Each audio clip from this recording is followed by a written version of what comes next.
nossa reportagem em Minas e a gente vai tentar conexão com o nosso repórter em Minas, mas eu quero chamar a atenção que a gente está no terceiro dia, né? A gente entra no terceiro dia com chuva em madrugada. O IMET tem um alerta até sexta-feira, com 53 mortos e 18 desaparecidos. Esse número, infelizmente, tende a subir. E Lacerda e Thiago, chama a atenção que a gente já teve, no histórico recente, tragédias bem parecidas com essas das enchentes. A gente teve do Rio Grande do Sul, a gente teve aí em Petrópolis. Então, é um cenário que se repete, que muitas vezes a gente se pergunta ali o que pode ser feito para a gente não ter isso. A gente teve enchentes devastadoras aí nos últimos anos aqui no Brasil. É verdade, né? Litoral norte de São Paulo também, né? Nos últimos anos ele é sempre muito castigado, viu, Rafa e Soares?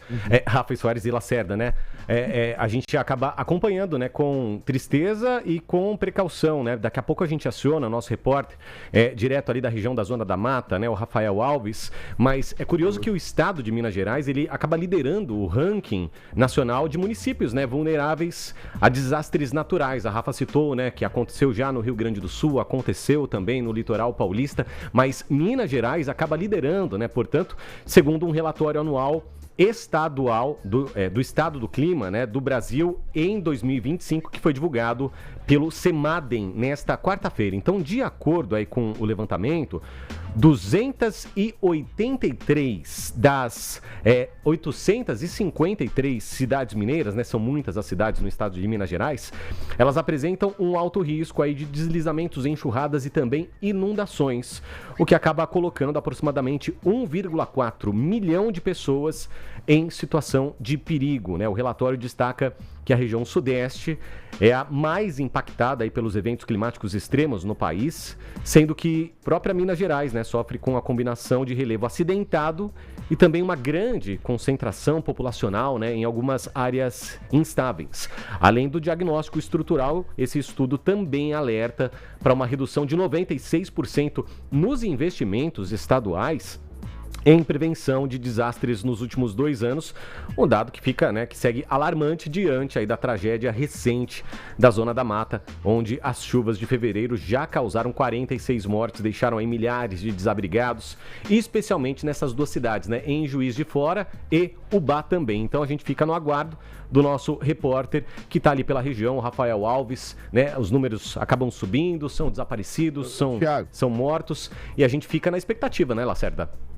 A Rafa até comentou, né, de região serrana do Rio de Janeiro, Zona da Mata Mineira, você falou do litoral paulista, Porto Alegre, tem uma característica muito similar a Juiz de Fora e Petrópolis, que são bem próximos e que são áreas, como você disse, de grande relevo. Então, quando vem aquela nuvem mais baixa, que foi o que aconteceu em Juiz de Fora, o famoso cavado, ela encontra que é uma nuvem cadíssima e a gente vai atualizar porque tem a preocupação até abril e para hoje e amanhã também tem previsão, não só em Juiz de Fora, como também na região daqui do Rio de Janeiro. A gente já tem o contato com o Rafael, para saber. Sim, temos. Vamos então falar com o Rafael Alves, que está lá em Juiz de Fora, que está daqui do Rio de Janeiro, um enviado especial para lá, fazendo uma brilhante cobertura e traz a análise para a gente a partir de agora. Fala, Rafa, bom dia.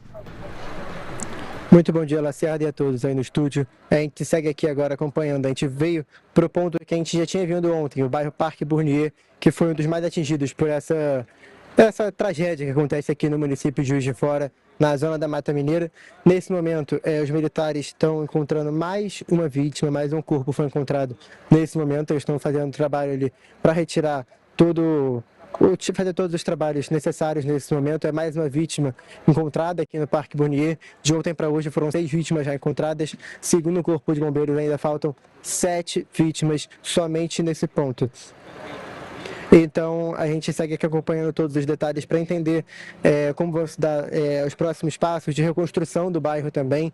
Daqui a pouco vai ter uma entrevista coletiva aqui com alguns órgãos da segurança e também que atuam nesse trabalho aqui na região, como a Defesa Civil, Corpo de Bombeiros, Polícia Militar, Polícia Civil. Eu vou até chamar o Luiz Otávio, que conversou com a gente ontem. Ele buscava o sobrinho dele, informações sobre o sobrinho dele, e hoje ele conseguiu encontrar, dá até um alívio, mas aquele sentimento ruim continua, né, Luiz? Muito bom dia. Bom dia, é verdade. Encontramos hoje ele, né, o Luiz Gustavo e a mãe dele, que estava soterrado lá.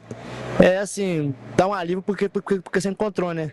e ao mesmo tempo dá uma angústia, porque é um menino novo, tinha muito futuro pela frente, 20 anos e...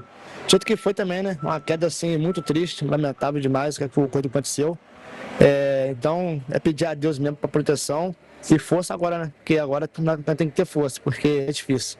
A gente estava conversando aqui, Luiz, você até comentou que pouco antes de tudo vir abaixo aqui no bairro, ele passou na sua casa e foi para casa dele, onde ele morava, encontrar com a mãe dele, ver como é que ela estava, e infelizmente isso aconteceu. Sim, ele morava lá em casa, morava ele, a mãe, ele, o pai dele, a minha mãe, que é embaixo e eles moravam em cima.